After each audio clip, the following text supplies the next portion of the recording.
चलो समझते हैं कि कैसे ऐप्स इंटरनेट से लाइव डेटा उठा सकती हैं। अक्सर ऐप्स की शुरुआत सिर्फ उस डेटा से होती है जो उनके अंदर ही सेव होता है। लेकिन ताज़ा जानकारी के लिए तो इंटरनेट से जुड़ना ज़रूरी है। तो ये होता कैसे है? ऐप्स असल में सर्वर से बात करती हैं, जो एक तरह की डिजिटल लाइब्रेरी है। डेटा मांगने के लिए ऐप एक रिक्वेस्ट भेजती है। चलो इसे आसानी से समझते हैं। रिक्वेस्ट भेजना बिल्कुल एक चिट्ठी भेजने जैसा है। यही वो आइडिया है जिससे सब कुछ समझ आ जाएगा। तो ऐप हो गया भेजने वाला, सर्वर पाने वाला, और डेटा इन चिट्ठियों में आता जाता है। इस रिक्वेस्ट रिस्पॉन्स सिस्टम का एक नाम भी है, HTTP, मतलब इंटरनेट की भाषा। सबसे कॉमन रिक्वेस्ट है गेट रिक्वेस्ट, जिसका सीधा मतलब है सर्वर से डेटा लेना। पर ऐप को कैसे पता कि मांगना क्या है?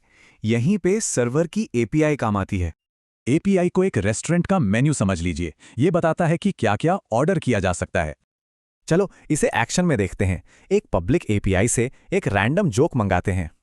ये है उस API का एड्रेस या URL जहां जोक के लिए रिक्वेस्ट भेजनी है। फ्लटर में रिक्वेस्ट भेजने के लिए एक टूल लगता है जिसका नाम है HTTP पैकेज। इसके 4 सिंपल स्टेप्स हैं।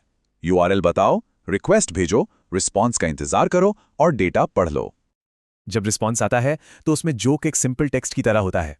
इसे ही रिस्पॉन्स बॉडी कहते हैं।